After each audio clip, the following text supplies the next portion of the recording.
My name is Sam Floor, and I'm the Virginia History Day Coordinator with the Virginia Museum of History and Culture here in Richmond, Virginia. The American History Film Project aims to archive student short films focused on local history. Challenge your students to uncover the story behind a local street name, the name of a school or local park, or investigate the past of a local historic site. Some students have even reenacted local legends for the film project. The American History Film Project wants to encourage students to have fun while learning more about their communities. Tonight, we'll be seeing scenes from one of the American History Film Project's national film festivals, which are normally held in the DC area. The project loves to roll out the red carpet for student filmmakers and, along with historic institutions, celebrate local history. I hope you will enjoy these inspiring films.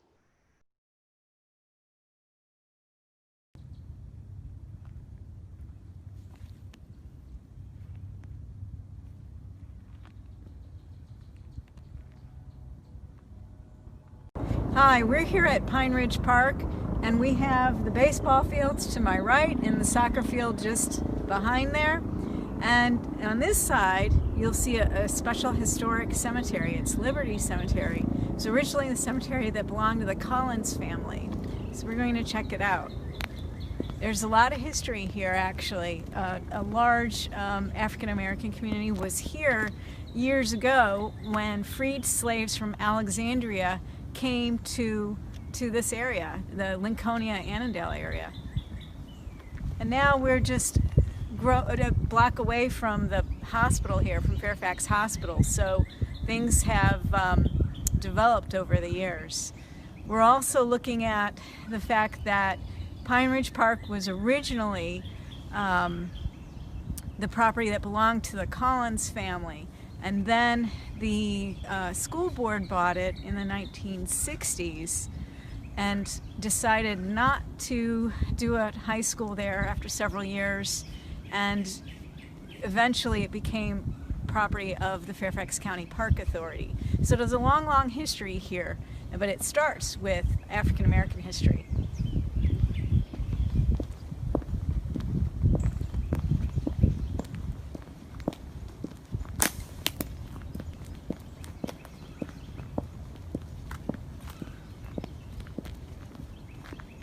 So now we're going far past the garden plots and the ball fields, and we're going way into the forest here.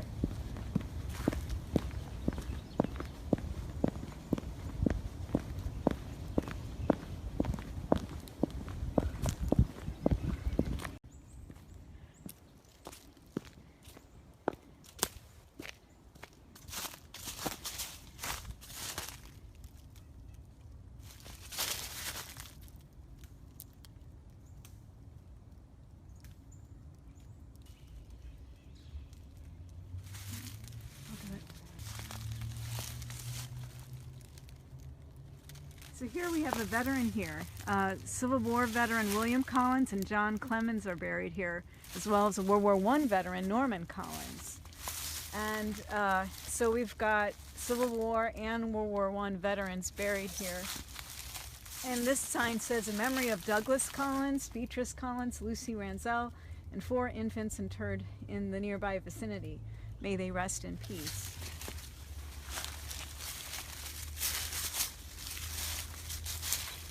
The gate is locked here, but a family can get in and pay their respects.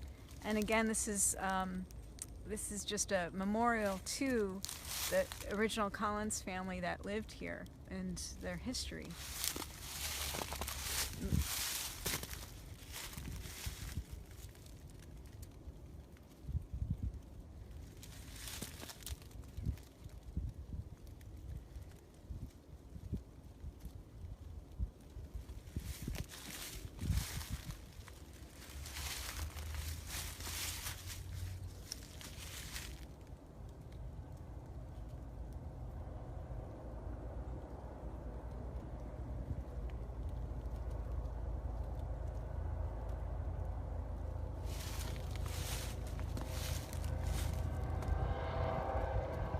Fredericksburg, Virginia is a small town located between Richmond and the District of Columbia. With a population of under 30,000 inhabitants, This city and surrounding area is home to many historic sites such as battlefields and historic residential houses from the Civil War and even earlier. With one of the largest factors of Civil War conflicts being over slavery, the roots of racism and black oppression run deep in this quaint little town. After the Civil War, society remained segregated by race, much to the dismay of local minorities. During this time, many citizens fought for rights of African Americans particularly, for things as small as sharing water fountains to as broad as equality in education. This greatly impacted the segregated black community. The lack of quality education was largely due to the absence of government funding and the dependence on private donations. Teachers received lower pay and students had fewer and lower quality facilities and supplies. The segregation of the school system provided poor education for African Americans, making it especially hard to acquire the proper skills needed to move up in the world. So, in response to complaints from the black community, and through complex legal cases, the Virginia State Board of Education desegregated the schools of Virginia in 1968. However, even though the conflict was alleviated, the process of change wasn't easy, and the community had to go through a bumpy transition period that led to the losses of countless jobs by black teachers and administrators. Black students' loss of teachers who cared about their success and an environment which supported and encouraged the black students. In fact, almost all of the changes during the adjustment period were felt by the black students alone, not the white ones.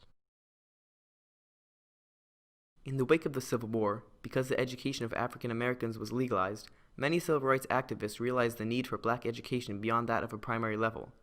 So, black churches in the Spotsylvania area formed a coalition called the Spotsylvania Sunday School Union to found and construct a school. This reflects how black Virginians struggled to scrape together funds for educating their future. Other ways African American students gained further education were through small schools and churches that were dedicated to helping the cause. An example of this is Shiloh Baptist Church, which still functions today. The church held classes at night to teach things such as reading and writing to young black Americans during the 1920s. They recognized how important the education of all youth in Fredericksburg was. One of the main reasons for this lack of government funding was the existence of the fear that African Americans would become too intelligent and take jobs from Caucasians. Whites justified these actions with a stigma toward African Americans that they were intellectually inferior, and the lack of education for black students only contributed to this belief. A terrible, self-sustaining cycle was formed. Segregation wasn't simply blacks versus whites as it was often thought to be. Although the term was typically only used to describe such discrimination, in actuality, segregation in Fredericksburg was closer to being a social ladder system comprised of different kinds of people based on religion, race, and ethnicity. We interviewed Miss Vicki Lewis, a white woman who was a student at an all-white school during the 50s, and she had a lot to say about the social ladder that was segregation. There was a pecking order in the city, and you had a class consciousness that was very, very separate and not equal. And at the bottom of the list, at the lowest part of that class separation, would be the African Americans, or as we termed it then, blacks. Next would be those of Jewish descent, and then next would be ethnic Roman Catholics. And at the top of the list, the creme de la creme, if you will, would be, they used the term WASP back then, white Anglo-Saxon Protestants.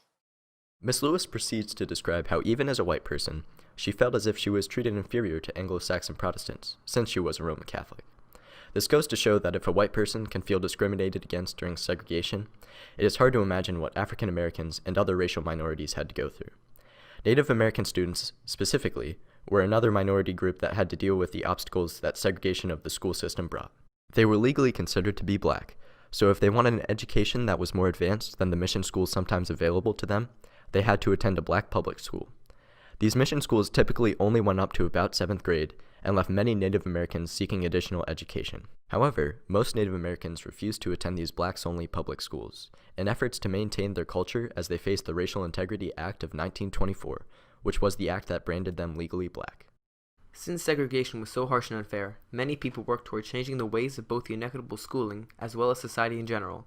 Black families knew that their children were receiving worse education in comparison to what white students were getting, and sought a way to equalize the situation as much as possible.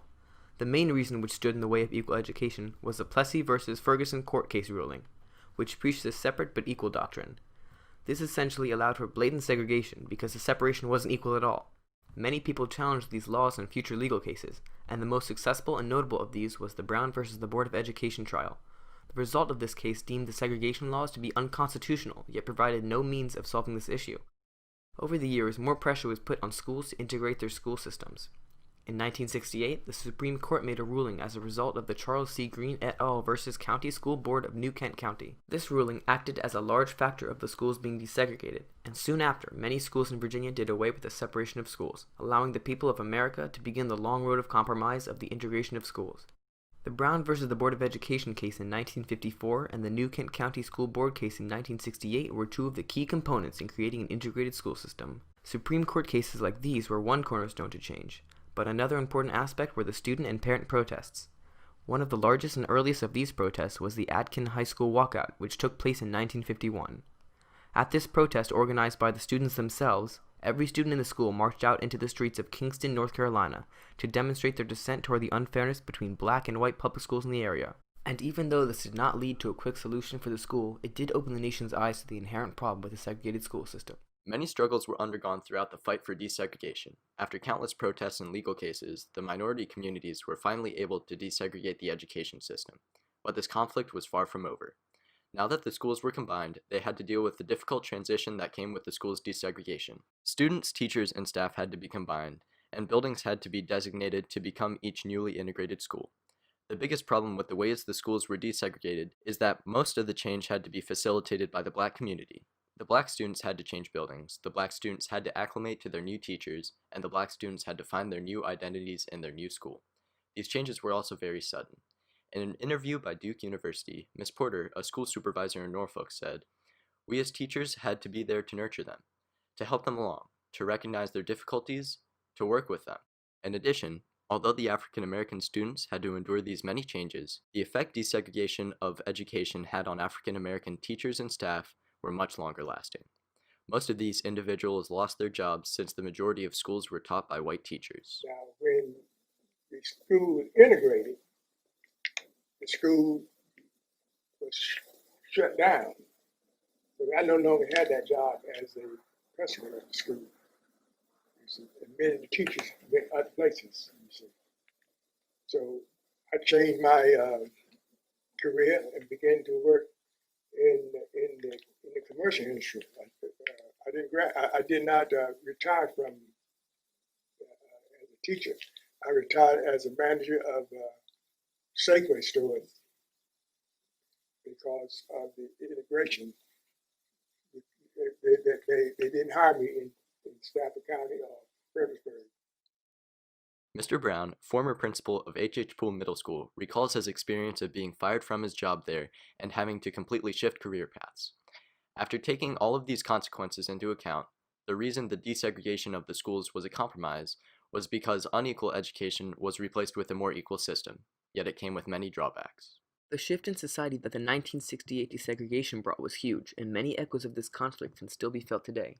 In fact, many believe that still, even currently, our school system isn't truly integrated, as students tend to separate into friend groups by race and associate with those of their own color. This type of segregation is led by students themselves instead of a system. In addition to socially, a gap in educational performance between races is very evident in the Fredericksburg school system and can be seen by SOL scores in Virginia. These outline the differences in success between blacks, whites, Asians, and Hispanics. Many of these scores may have other variables affecting them, but much of this gap is due to historical racial oppression. One other racial division in today's society is how racial populations tend to settle. This division is evident in the Fredericksburg area, as seen in the Census Bureau map, which displays how each race tends to concentrate in different sections of the map. In an interview with Xavier Richardson, who was a student in Fredericksburg at both segregated and desegregated schools, the idea that integration and desegregation differ in definition was discussed. Desegregated versus integrated, because the schools were no longer segregated, but they were not fully integrated in terms of the interaction of students and the staff and everything else. This segregation, while not legally supported, can still be seen as a cultural division. The racial division in Virginia, while it's still noticeable, has made massive strides since the integration of schools.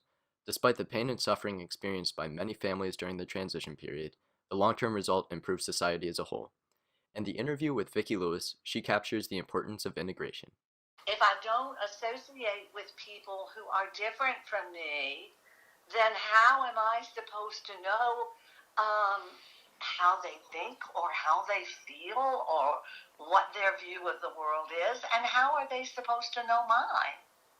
And how are we ever supposed to live in peace with one another if we don't associate?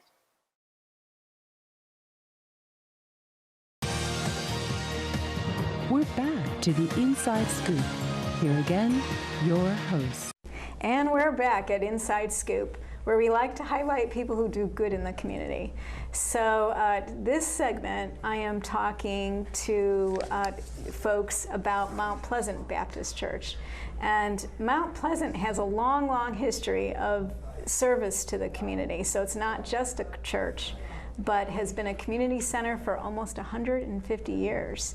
They just celebrated their anniversary, and we'll officially celebrate the anniversary September 7th.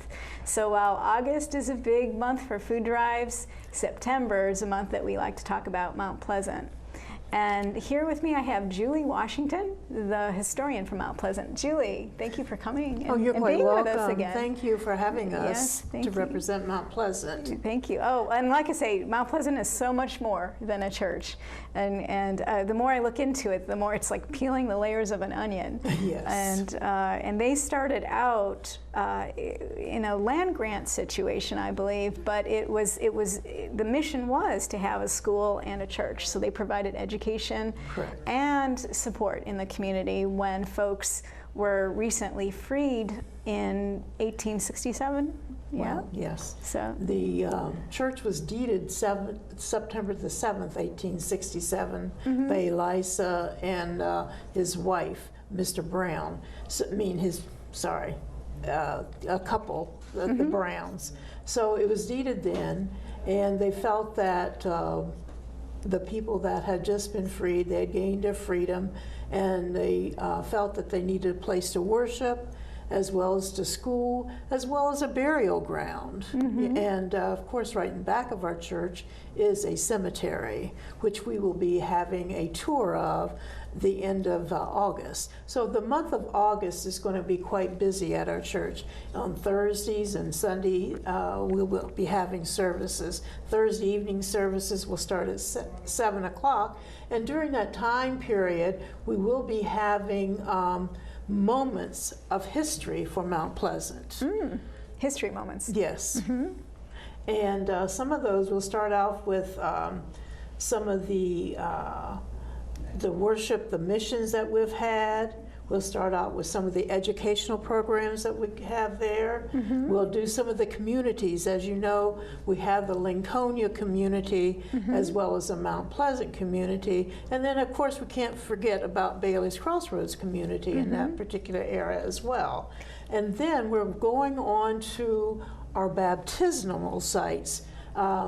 The church, before it baptized people, and before they really had a church to baptize people in, they would block up some of the streams around the Lincolnia area, and that's where they would baptize people in the creeks. In the actual creek, that's right. Yes, in the creeks. And then some were even baptized down in the Bailey's Crossroads area. They would dam up the little creek and they'd take them down there to be baptized. And then finally, they did have one in the current building as well, in the basement. But the first one was basically up in the choir loft, which you had a chance to see on Saturday. You know, during the dedication. Yes, and in fact, we have a video of the dedication, if you don't mind. Okay, so, and I think it's available here, but we would love to show it to you. It's actually a Fairfax County historic marker was dedicated this Saturday, so let's go to that. Sign down for us. Amen. 1, 2, 3.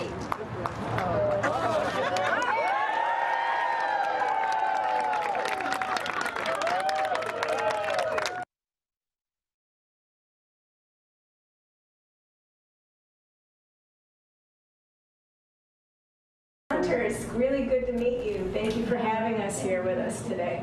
Thank you. So thank you for coming. And now there's a big anniversary. It's a historic church, but it's Mount Pleasant Baptist, and it's 175 years.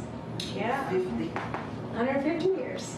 Yeah, and the county is 275 years old. So very long time. You're one of the older historians at the church. So how old are you? I'm 102. How long have you been going to Mount Pleasant Baptist Church? Well, I joined them when I was 16 years old. Think about history. Let me give some honor to Sister Lockett.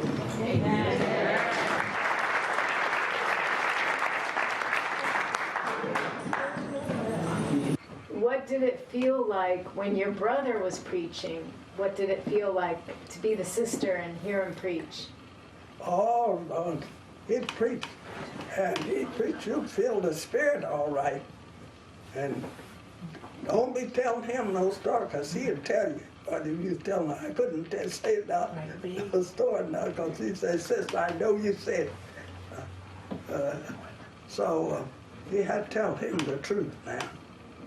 Mm-hmm. You had to tell him the truth.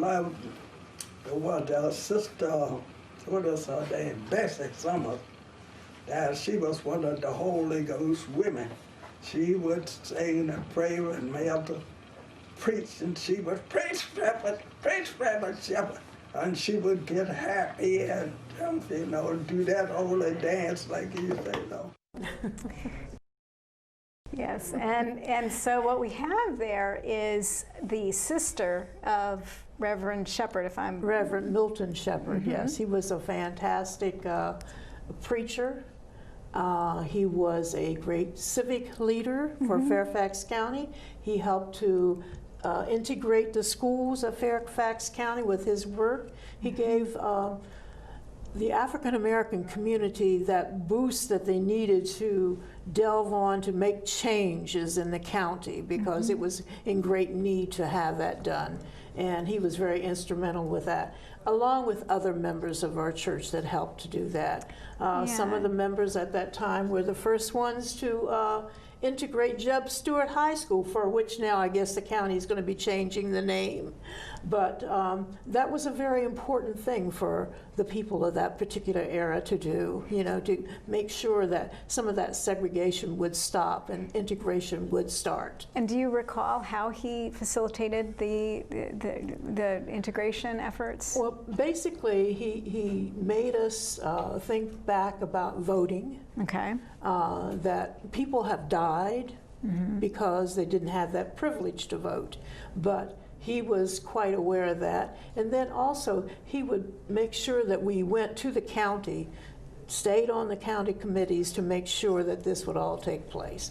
Him and J. Sidney Holland, Colonel Charles Robinson, who was in charge of the Civic Association at Bailey's Crossroads, other members of our church that went on to help do that. I mean, our church has a vast history of people helping out others. Right. As well as coming along. What I heard Saturday was there were lots of ways that the church encouraged kids to go out for internships. So they interned on the state level, and they interned with the state delegates, and they interned with the county as well. Right. So it was nice to see at Saturday's dedication, there was a long service before the unveiling, but I loved it because it filled me in on some gaps I had in the history. There was a lot of gaps that were filled in, and we will be having a tour of the cemetery. I believe it's the 27th of.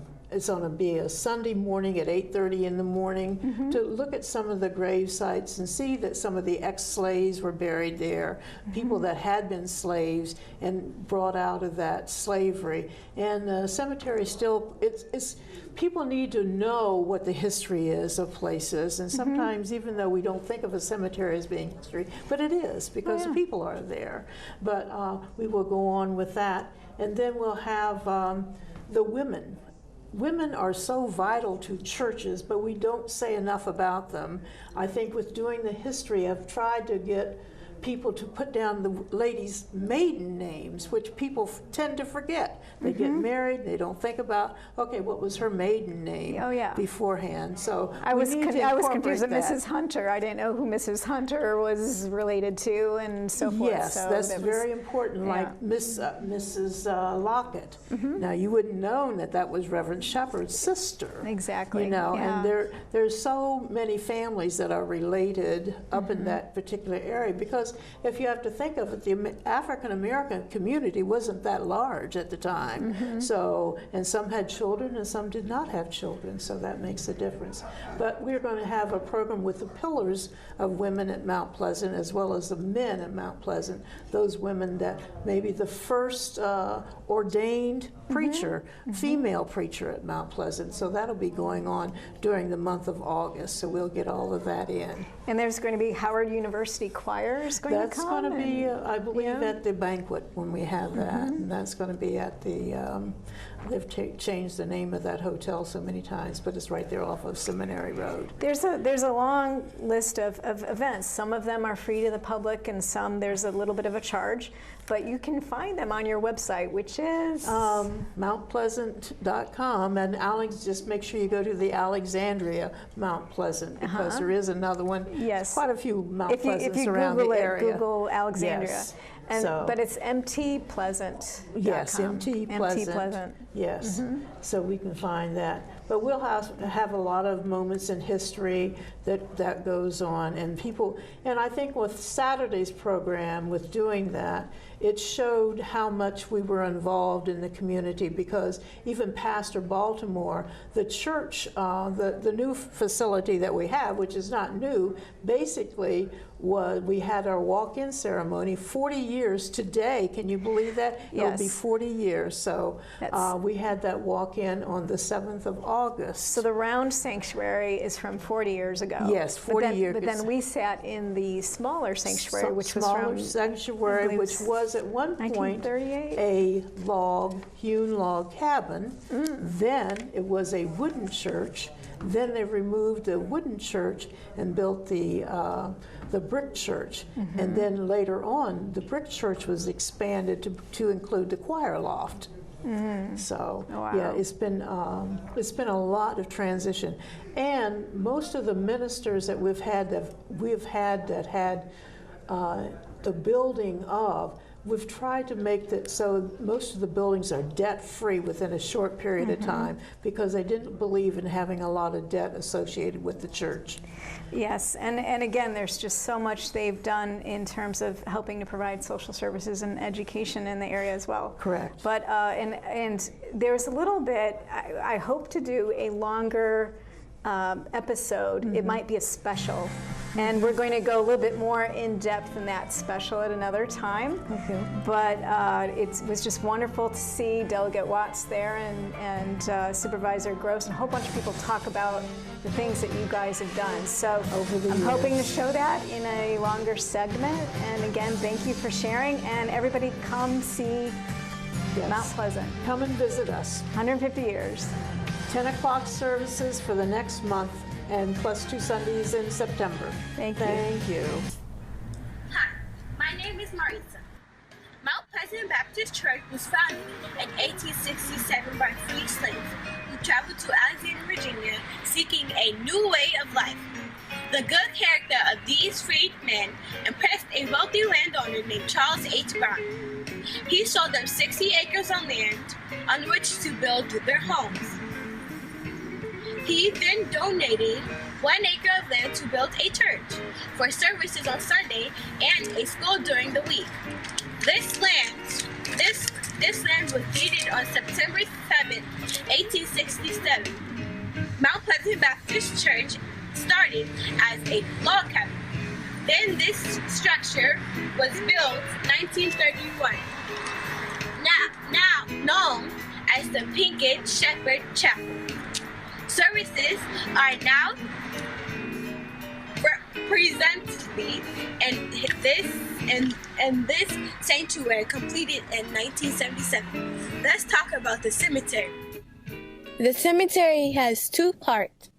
The Independence Cemetery, which is right here behind the Pinkett Shepherd Chapel, was also deeded in 1867. This is where the oldest graves are. The oldest headstones is at the Reverend Pinkett. The rest of the cemetery behind the church was deeded to Mount Pleasant on April 7, 1986 by the Golden Ruler Oddfellows Lodge. The cemetery is still being used today and is the final resting place of a lot of current members.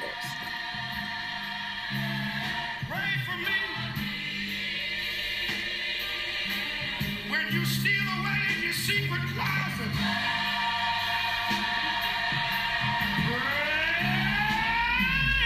pray for me.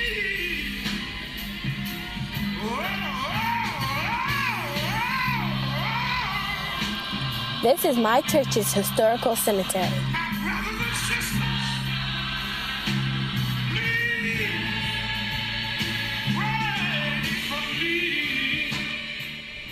Very cool. Some of them, they had old pastors and military people in there, and they just had lots of people, and I thought it was cool because some of them, they were really old, that you can't really see their names, and that's how old they were, and I thought it was just cool to be learning about it too. Yeah, very cool. Now, from what I studied, is they have some from the 1700s and 1800s, because what happened was a lot of the slaves from the Alexandria, when they were set free, the first thing they did with any extra money or inheritance that they got or gifts that they got when they were set free is they moved to that area of Lincolnia and Annandale, and they moved in that part of Falls Church. So that's what's neat. So they were given, some of them were given the land as gifts, and some of them had to buy the money with the very little money that they saved. They bought the land, but they were actually out there before a lot of people are out there now. So they were the first ones out there, and they farmed, and they made it happen. So what's neat is that the church building is relatively new, but it used to be a log cabin. Yeah. So that, I like that about your film. Now, you said that's a first draft of your film, and you made a new one last weekend that you'll be showing in a couple of weeks. But you said you were able to interview some folks who were historians. And tell me about that. Well, some of the people I interviewed was Trustee Gordon. He we interviewed and videoed on. He talked about the history of the church, and one of the parts was, I said to him, what was the best part about the history of the church? And he said, one of the parts, he said, well, it was feeding the homeless, and it was the downstairs, and they had, like the homeless, they used to lay blankets out for them and feed the homeless. And he said that when he was little, there's a nursery, and he said that they had a bath, because in the main chapel, there's a bath in the back, and that wasn't there. So there was a nursery in the back, and there was a tub there, and he got baptized there. So now, Andrea, tell us a little bit about the Blenheim House, where the event will be held. All right. Well, historic Blenheim is not unique, but in this area it is. It is a Union soldier graffiti site.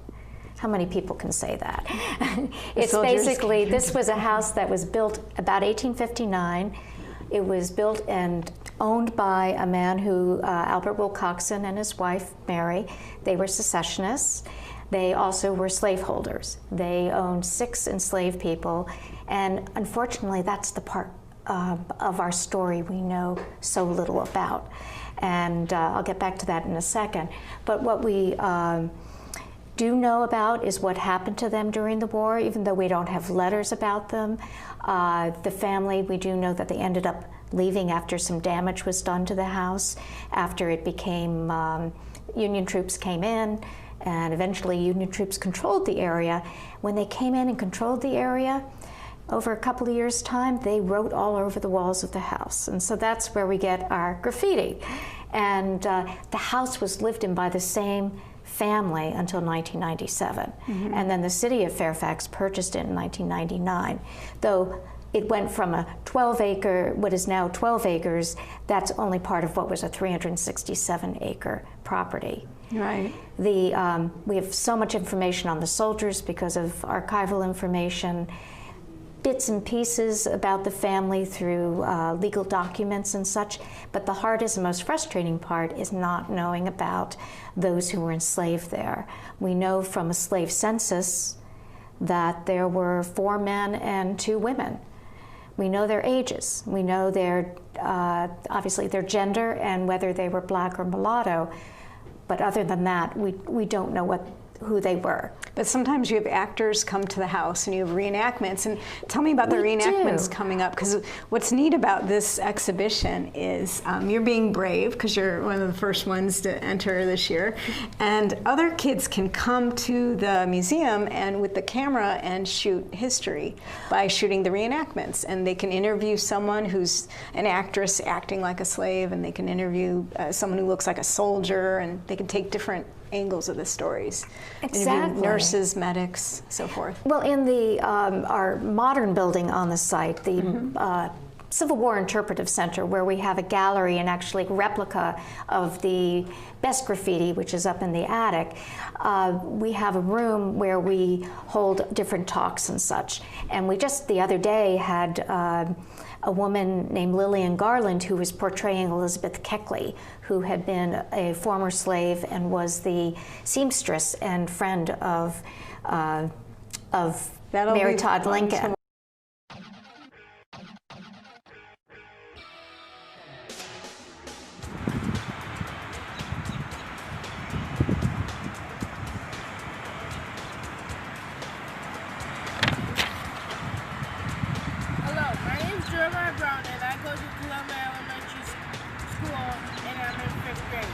Hello, my name is Kevon Dixon. I go to Holmes Middle School and I'm in 6th grade.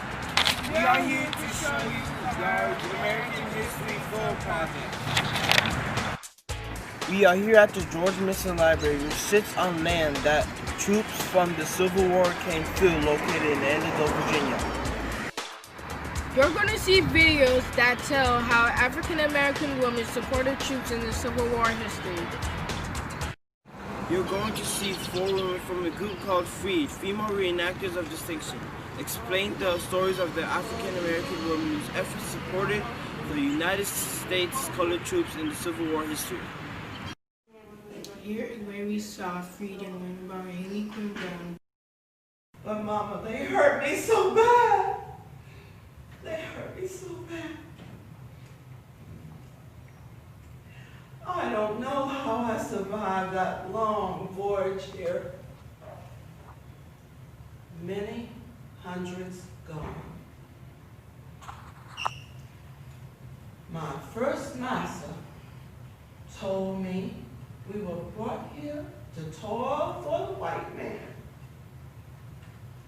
My second master told me that I was his property, that we were his slaves. Well, no siree, massa. I ain't no slave. 1845. My family life was comfortable. My father owned a successful young lumber yard, and we were of the social situation that we could have salons in our house on Sundays, and we met many politicians and people of influence. My sisters and I went to a parish school where I learned how to speak French fluently. J'ai bien parlé français avant même d'apprendre l'anglais. So this came in handy in my later life. But when my father saw that the war was approaching where we were, he sent my sisters and me to different cities in the north. I was sent to Philadelphia, where I attended the Quaker School for Colored Youth. I was born March the 10th, 1850. I'm going to celebrate my birthday next month. Open my eyes. Happy birthday. How old am I?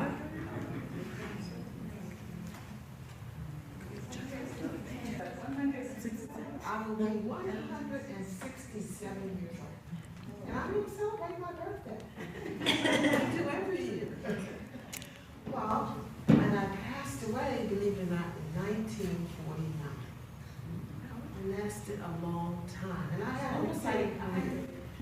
I'm a teacher, first and foremost, an author, a public speaker, a known as elocutionist, and a community activist. I'm one of 6 children born to Mr. and Mrs. Brown. My father was enslaved on a plantation in Frederick, Maryland. He comes from Frederick, Maryland. My mother comes from Virginia. My father was a real entrepreneur and a thrifty man. He worked for his freedom. He bought his freedom, believe it or not, from his mother. His father's freedom and his brother's freedom. And when he met my mother, and they married. We lived in Pittsburgh, Pennsylvania. My father worked on the Underground River. And so he worked out of a hotel called the Montague Hotel. And, you know, our family always was interested in helping others. And that's something that we must never lose sight of, is the need of other people. We must always think of that first. Well, to make a long story short, my mother became ill. And so my father put us on the trail and we went to Canada. The Quakers were the ones who would smuggle people out for us to Canada on the Underground Railroad. And so we took that route and we went there. So I was brought up basically in Canada, and we lived on a farm, and I loved to run my mouth. So I would go out in the morning and talk to the animals and find out how they were, and come home and tell them my day and what I had done. And one day, my father took us to a parade, and there was a lady, very finely dressed, and men were bowing down to her. I was born Elizabeth Taylor in July of 1817. I was born to be a slave to Elizabeth Greenfield in Natchez, Mississippi. My parents were John and Mary Taylor. Well, not too long after I was born, Mrs. Greenfield decided she was going to become a Quaker. And of course, Quakers don't believe in slavery. So she bought passage for most of her slaves and put them on a ship to the new colony in Africa, Liberia. And my parents were included in that number. But Miss Greenfield kept me with her as a companion. And she moved. They treat me oh so mean, Lord, and I wish I never was born. They sold my children to slavery, Lord. Yeah, they sold my children to slavery, Lord. They sold my children to slavery, Lord. And I wish I never was born. Ain't no freedom here, Lord. Ain't no freedom here, Lord. There ain't no freedom here, Lord. And I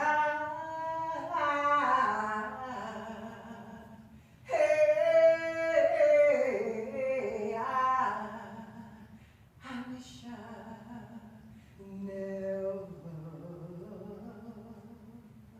was born.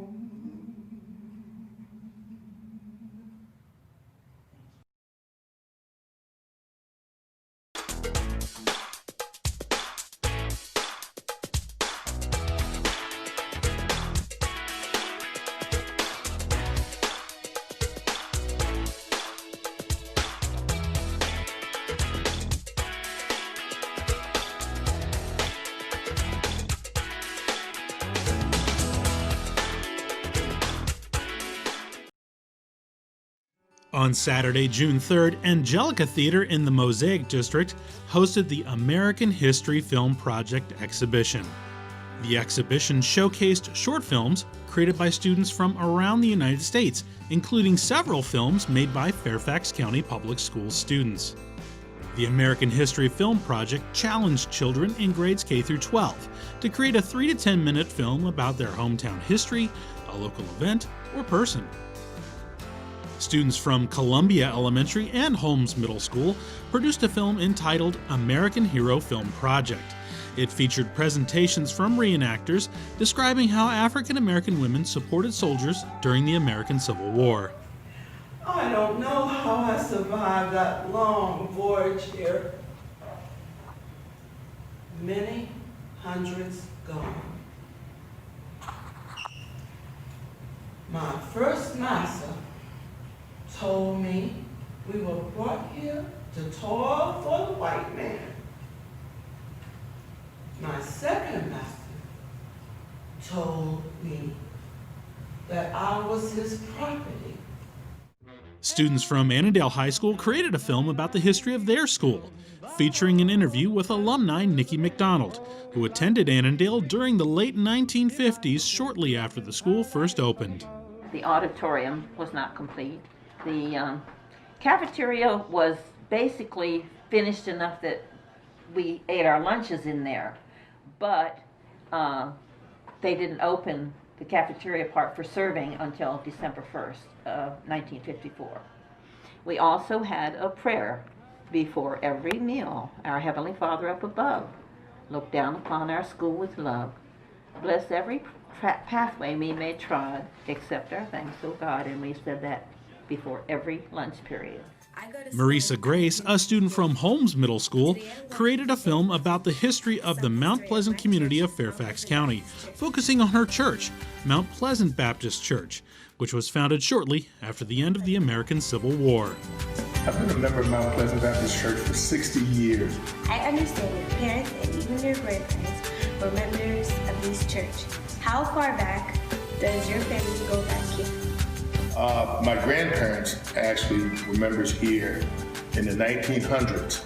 This was at the turn of the century. And they were very active. My grandfather was a trustee here at Mount Pleasant Baptist Church. Let's go trekking! The film Happy Birthday Fairfax was a compilation of the best films from Fairfax County created over the past 3 years. It was made in connection with Fairfax County's 275th anniversary celebration. One of the highlighted films, A History of Burke, Virginia by the Time Trekkers, was made last year by students who at that time were 4th graders at Cherry Run Elementary School. The American History Film Project was started by Martha Barnes, an FCPS employee who works in the front office at Columbia Elementary. It was created to encourage project-based learning by providing students with an opportunity to connect state and national historic events to local history. For students, as they connect with subject matter experts, forge relationships with elders in the community, and conduct research using primary and secondary sources, the filmmaking process helps bring history to life. To see the students' films in their entirety, visit www.americanhistoryfilmproject.org. Then click on Eastern States. Film project exhibition at the City of Fairfax Blenheim House. You said doing this project changed you. So how did that? It was a hands-on experience for me. Just doing it with my aunt, who came up with the idea of making this film about our church cemetery. I've learned tremendous amount of information from Bill Gordon. He's one of the trustees at our church. He gave me a lot of information on the church, especially family connections in there and everything, but it changed me because it made me want to make a film myself by just experiencing it with my aunt, how much she learned from it, how much we both learned from it. It wasn't something that you can type up on the internet. We have to do our research and go through the books, have interviews with people and stuff like that. churches in the area, and how it's not only a religious institution, but you have a historical committee, and it's known as a historical landmark actually in the area. Yeah, that is true. It's in the Mount Pleasant area, Mount Pleasant community, and it used to be Mount Pleasant. It was some enclave of like black residents within that area, and also near Bailey's Crossroads, which was another area down Old Columbia Pike. And that Mount Pleasant Baptist Church is no longer a quote community church, because we've got people from all over Woodbridge, we've got people from Maryland, DC, all over now. So it's more or less a commuter church. It's not so much a village church any longer. My name is Marisa Grace. I am 10 years old. I go to school in Alexandria, Virginia. Today I'm going to be sharing with you some history of my church, Mount Pleasant Baptist Church.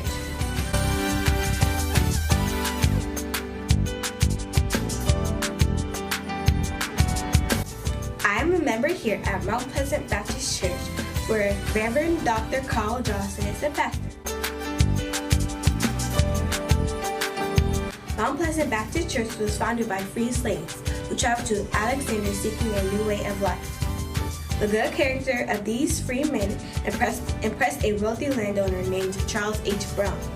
He sold them 60 acres of land on which to build their home.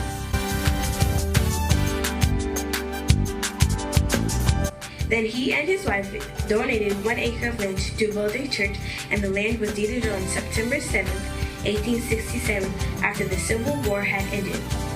The church intentionally consisted of a single pine log building. Their church is now 148 years old.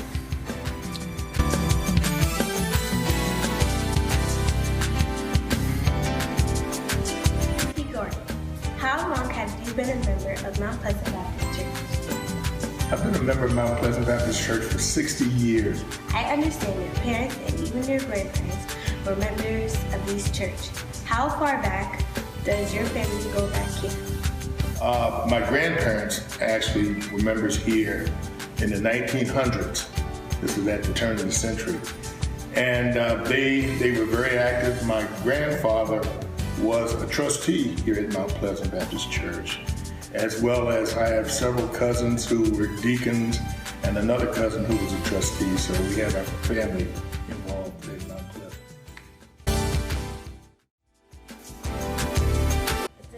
Is this about the cemetery? Yes, Marissa, this is actually a plot that goes back to 1909 that shows the layout of the cemetery. Basically, it shows there were 32 original families that had plots within what we call the Independent Association at Mount Pleasant. And it's laid out in 30 by 30 sections for each family. There are 32 families represented here. And you will probably recognize some of the names that are actually at Mount Pleasant now. The Summers, the Wheelers, the Terrells, the Jacksons. Again, some of these families are still active members in Mount Pleasant Baptist Church. What is this? This is one of the oldest tombstones in the cemetery. This is of Reverend John Pinkett. Reverend Pinkett was born in 1819 and he passed away in 1881. Remember, the church was founded in 1867, so he was the first minister. Reverend Pinkett's family was very prominent in real estate in the District of Columbia. They were the first minority realtors in the District of Columbia, so they were a very prominent family. I thank you for talking to me about the history and the historic cemetery of the church and the cemetery. And thank you.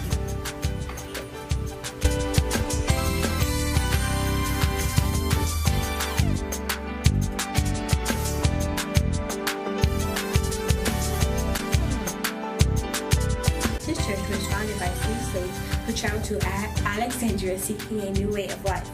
The good character Oh. Church, and the land was deeded on September 7, 1867. After the church, Mount Pleasant Baptist Church, and its history.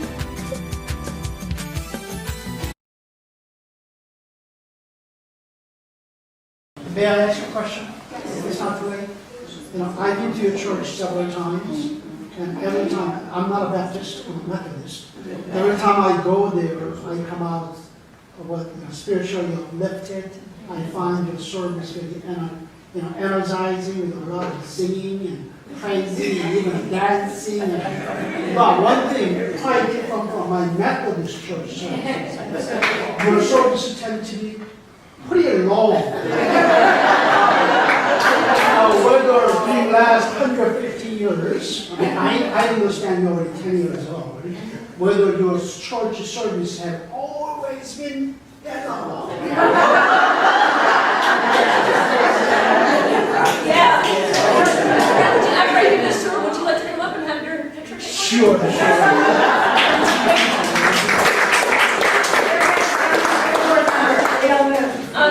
Okay, everybody, we want to say thank you to Marisa, and we are so happy that she made this film.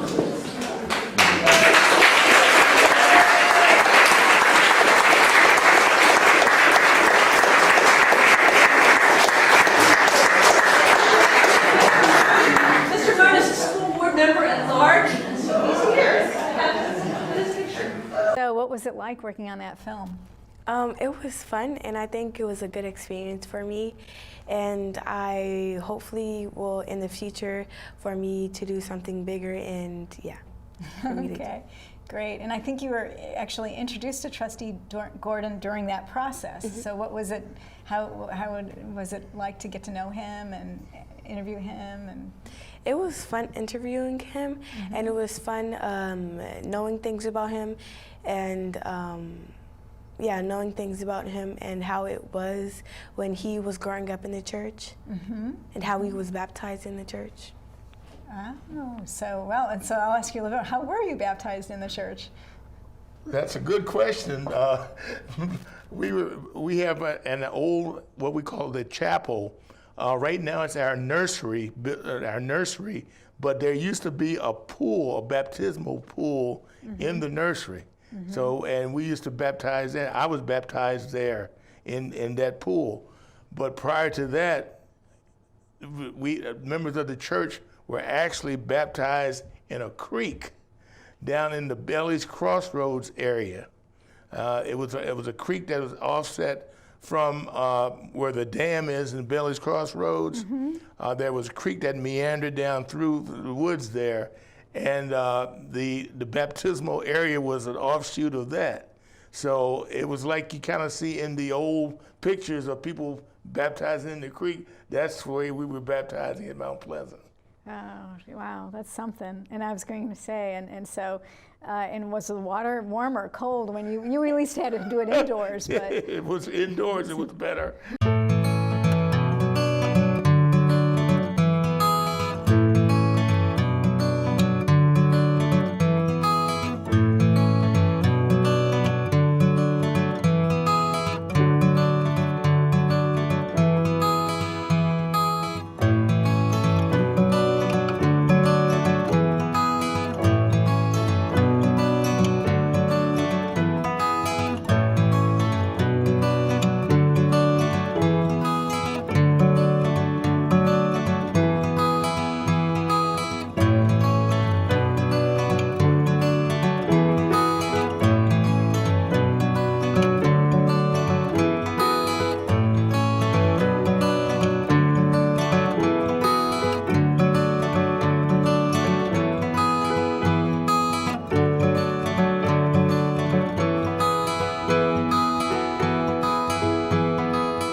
name is Emily, and I live in Wyckoff, New Jersey.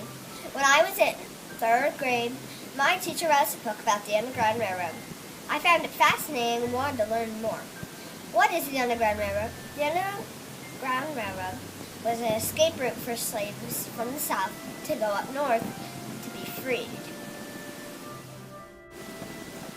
The New Jersey Historical Commissioner's Guide to the Underground Railroad in New Jersey points out that the state played an integral part in the eastern corridor of the network, receiving fugitives mainly from the Atlantic coastline states of Georgia, the Carolinas, Virginia, Maryland, and Delaware. Its proximity to the slave states of Delaware and Maryland, as well being two active metropolitan centers, Philadelphia and New York City, made a crucial place in the movement of slaves northward.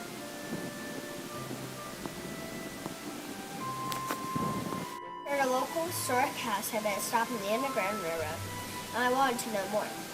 For years, people had said they'd been in tunnels under the Hermitage, located in Hohokus, New Jersey. They said the tunnel was leaded to the basement of the Hermitage, where slaves could get so they could...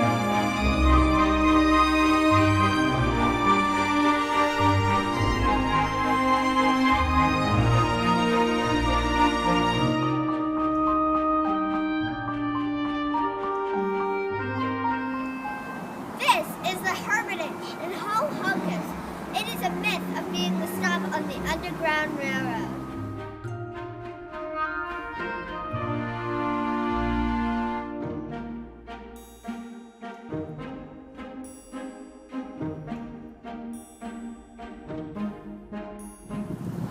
I spoke to Victoria, head historian, who explained the house's history. It was built before the Revolutionary War. By a British veteran of the French-Indian War. They hosted Washington and his group during the war. After the war, it sold to the Rosencrantz family. In 1850, after they bought the house, they ran a nearby cotton mill as a family-owned business.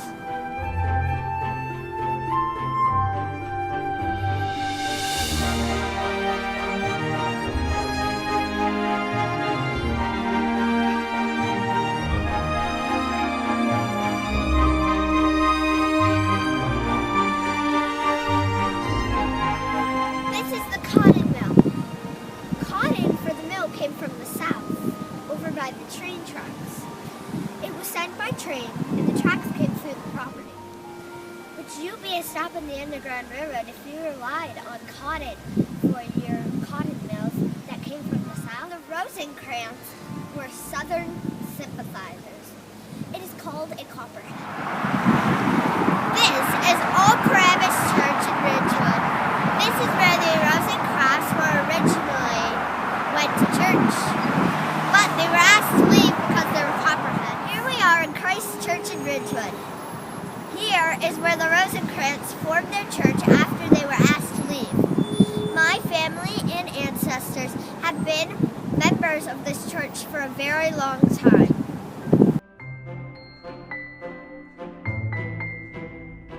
Since the family was known as Copperheads, the myth is false. It was told by a later relative, Mary Elizabeth, who told the story to entertain her guests. Since I learned the Hermitage was not involved with the Underground Railroad, I did a search for the Underground Railroad in Bergen County. I learned of another historic house, 7 Chimneys in Washington Township, New Jersey.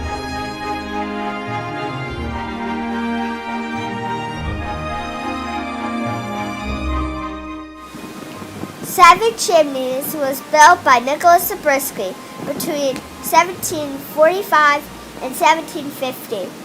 It is the oldest house in Washington Township, New Jersey. In 1971, the house was placed on the National Historic Register.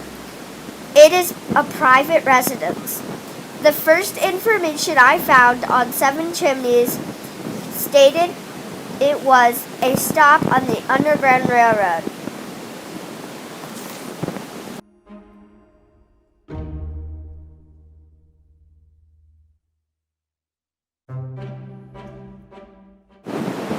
On the National Historic Register, the house is also called the Zabriskie Van Ember House.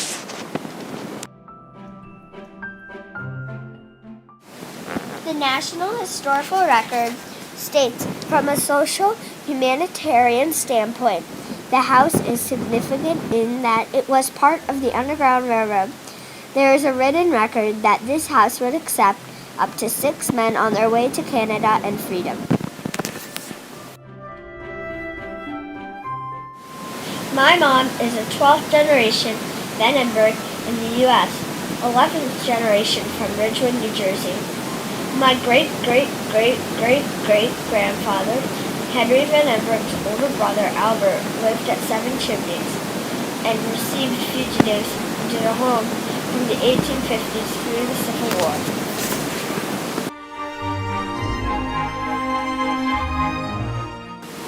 In a hidden upstairs room, slaves were saved from search parties. For quick getaways, there was a secret passage from the kitchen to the slum. In conclusion, this film project started as me trying to learn more about the local legend about the Underground Railroad. I learned how to dig deeper, question facts, and follow new leads.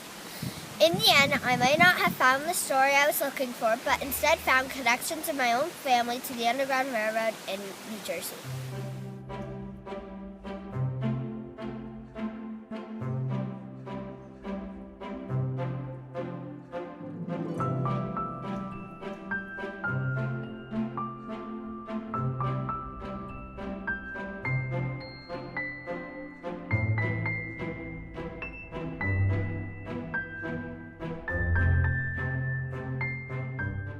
So tell us a little bit about the History Committee. Yeah, well, we have a Black History Committee with an ongoing committee, and during Black History Month in February, they have a program each Sunday. So, a heritage program, and it's ongoing. And they every periodically we have people come in and give talks and presentations. So yes, we do have a history committee. Yeah, so from what I understand, the lady helped you research, gave you all the background material, and then after you had that, then you were able to pose the question to Trustee Gordon. And so what did you find out about the church that you didn't know before you did the research? I didn't know that they helped homeless people. And I'm just finding out now that they were baptized in the creek, and where the nursery is, they had a tub where they were baptized, and I didn't know that, and I think it's very interesting.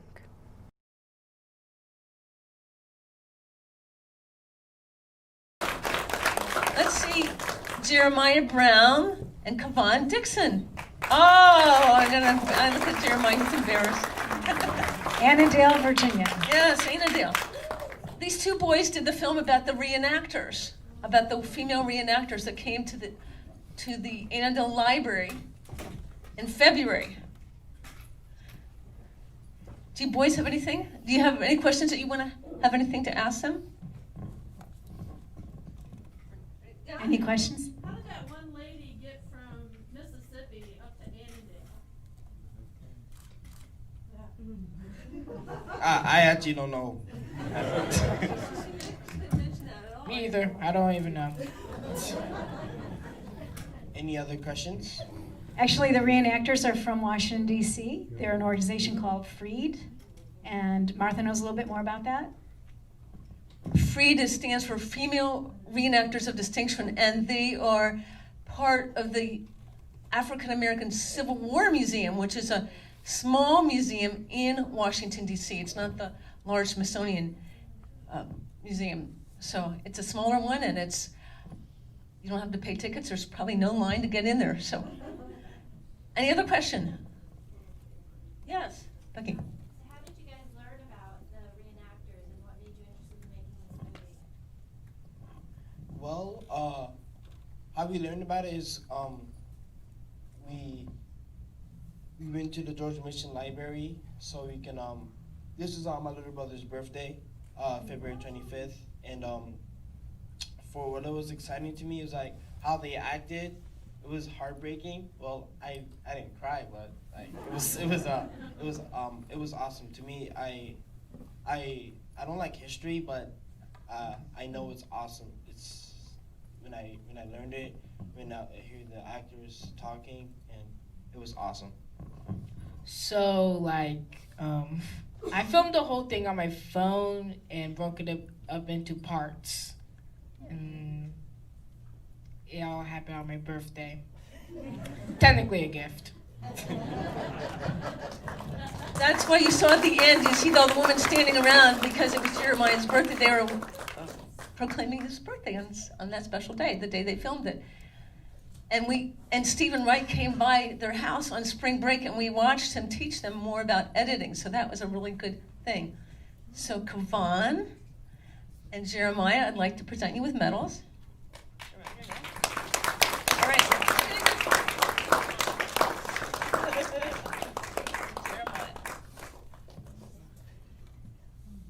Okay, our next generation of heroes again. All right, thank you guys. Even though we're not a competition, we have some rules and some guidelines.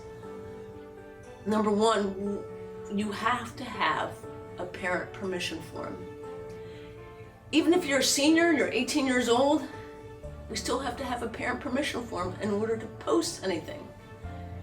Number two, you have to list all sources of information in the final credits of your film.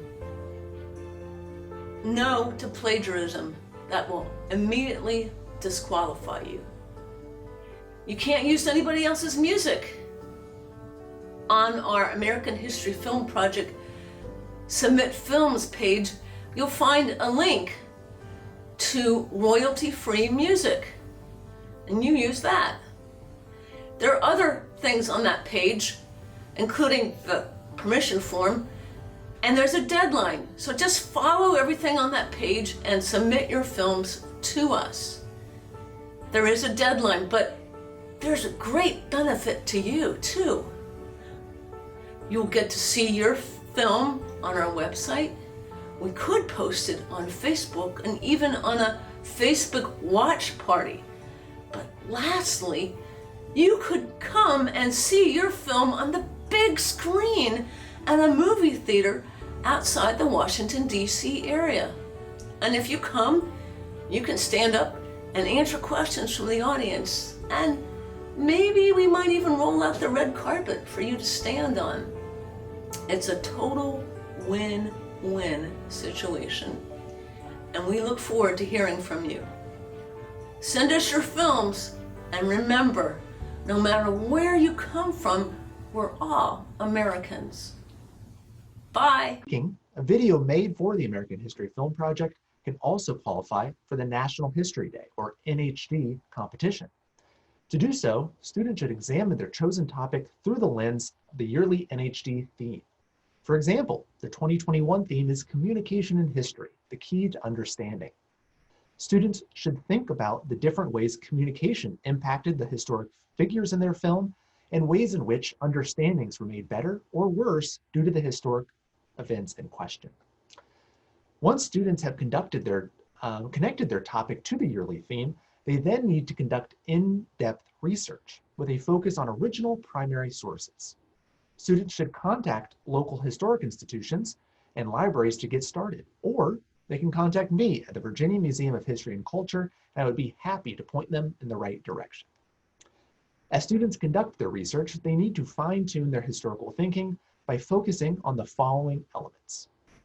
The first is historical context, basically the larger setting or background in which the topic took place. They also need to keep in mind multiple perspectives, making sure to show all sides of the story. Historical accuracy is also very important. You need to make sure that the facts you are retelling are as accurate as they possibly can be. You also need to focus on the historical significance of your topic, basically looking into the short and the long-term impacts of your event. And lastly, you need to have a clear historical argument, which is a thesis or a claim that you can sum up in 2 to 3 sentences. So once students have thought about, researched, and addressed each of these ideas, they can then put their work together into a final project format. Creating a project in the National History Day documentary or performance categories would also make students eligible for the American History Film Project. For specific information about the rules and requirements of an NHD project, please visit nhd.org. To learn more about how to register and enter into an NHD contest here in Virginia, please visit virginiahistory.org/learn/Virginia History Day. Now, when you watch the American History Film Project submissions that were also NHD projects, of which there are several, make sure to take note on how the students explored their topic's connection to the yearly theme and how they made a historical argument. You should also pay attention to how the students dug deep into their event's background and the short and long-term impacts of their event. These elements of the historical process are the most important components of any NHD project.